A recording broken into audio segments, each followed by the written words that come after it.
Well, I am starting my exploration at Congaree National Park. This is the boardwalk, which is a little over a 2-mile trail, but unfortunately part of it is out due to flooding. So you can go one way, it's about a half-mile each way out and back, and about 1.5 miles the other direction, I think.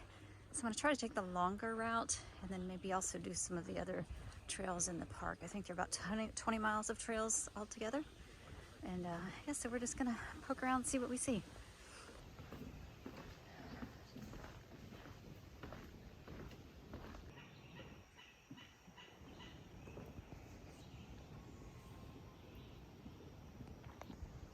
This is one of the newer national parks, and I've wanted to come here for a long time. Every time I drive from Atlanta down towards Charleston, we pass the signs, but haven't made the time until now. So today it's just me. Forrest is back with Andy, so I can explore completely on my own, which is sometimes fun. And one thing I learned just the other day before I came is that this area has synchronous fireflies, which you may have heard of. They come out for 3 or 4 weeks in the late May to early June timeframe. And the park closes at 4 so that they can have tours, driving tours for people to come in and see the fireflies. But of course you have to reserve ahead for that. And I didn't know, so I didn't do it, but maybe next year. This area is what a lot of people would consider a swamp, but like the Dismal Swamp, it's actually a floodplain. So another fun fact for you.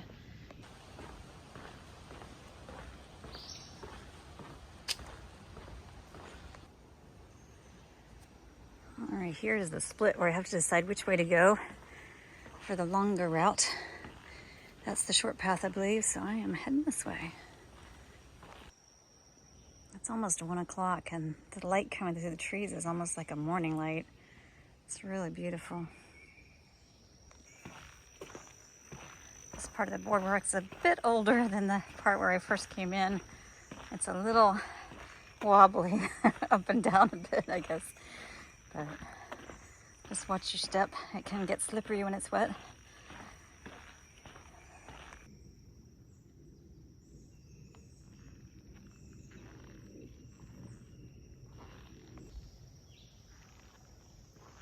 Just heard a woodpecker off in the distance. Lots of birds. They have fox squirrels here. Some other interesting wildlife.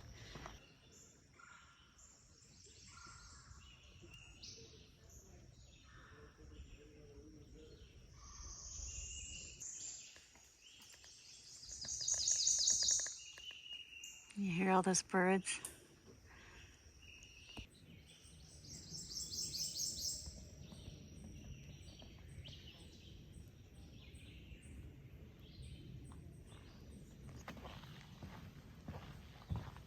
Since I'm doing an out and back, I do have an option when I'm heading back this way to turn off here at the Firefly Trail. And then actually heads back towards the visitor center. So I may do that just to mix it up a little bit.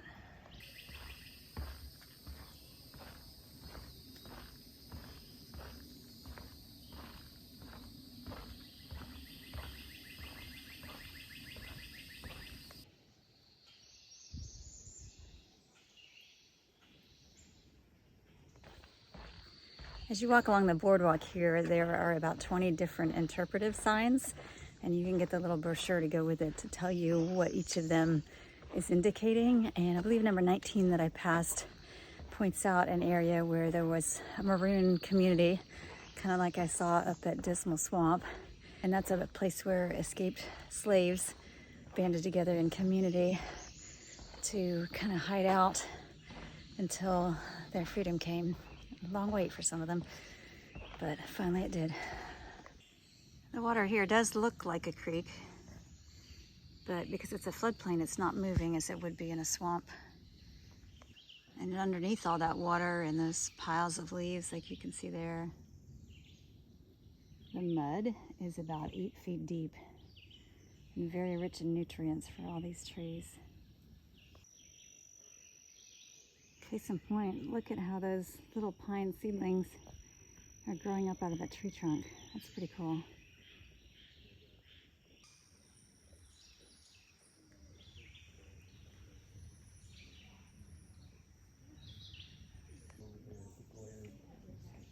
And then right there, straight down over there. And there's a couple on Float. There's a pile didn't see that with the tree there. There's a snake right down there. Some of the logs over there. Yeah.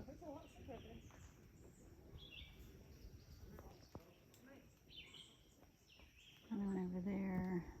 See it right in there. This point of interest number 14 talks about palmettos. These are dwarf palmettos, and South Carolina is the palmetto state. These are very hardy plants. They can withstand cold. And another point about this part of South Carolina, it's right near Columbia, which is the capital, and it's in the center of the state. But there are areas here where there's hurricane damage and lots of trees blown down from storms that have passed through.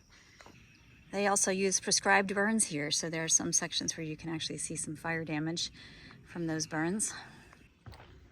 And I do have to tell you that there are some sections where it smells a little bit stinky, kind of like a swamp, but that's nature. It's got all kinds of natural smells. Some are sweet, some not so much. There are a lot of cypress knees in this area, and cypress trees do very well in swampy, marshy areas. Some of them grow to be very big and quite old. Here's some of the other trails that you can take in this area. And I'm actually going to walk up there on the boardwalk to see the lake.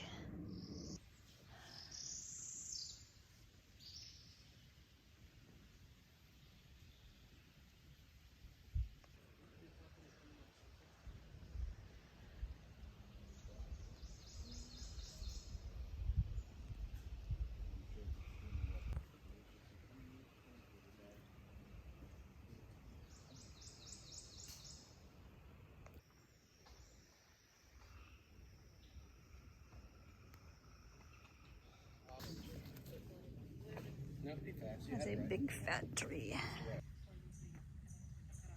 All right, this big old pine tree, it's a loblolly pine, and it is over 150 feet tall.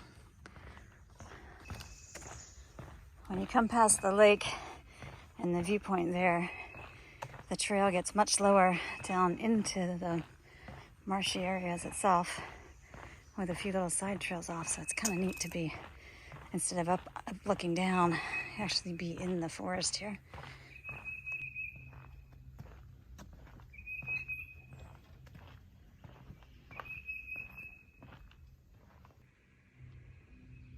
I don't know if you can see it, but there's a snake just hanging out right down there. They blend in really well.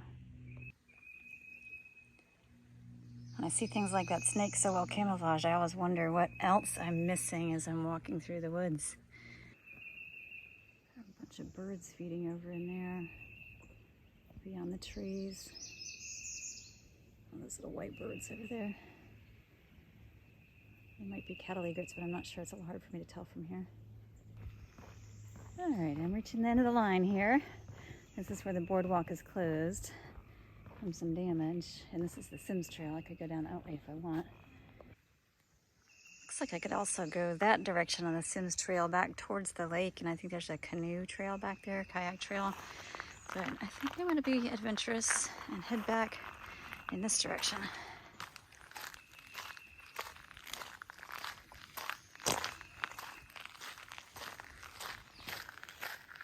All right, one disadvantage of being down kind of in the floodplain here is that there are more bugs. And they've been getting me, even though I put bug spray on before I left, so I'm gonna have to keep walking and not stop moving. Behind me is another huge tree. It said the other one was a former champion, so I wonder if this one was vying for the title. I mentioned earlier in the hike that the Firefly Trail was an option for me to come back, and I just want to be specific that I am actually on the Sims Trail now that goes all the way to the water, but I think it does intersect with the Firefly Trail a little bit closer to the visitor center.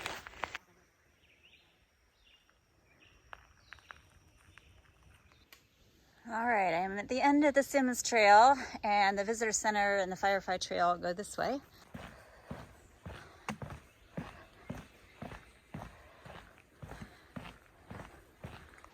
All right, I didn't have to go far. Here's the turnoff for the Firefly Trail, so I'm heading back this way.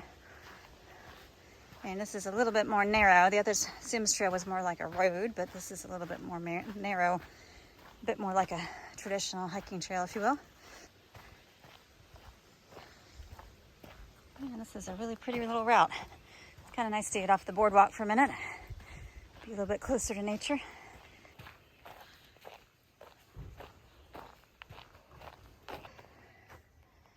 All right, looks like that trail is closed off for the fireflies right now. The firefly trail is cut off, but it comes up right here behind the visitor center.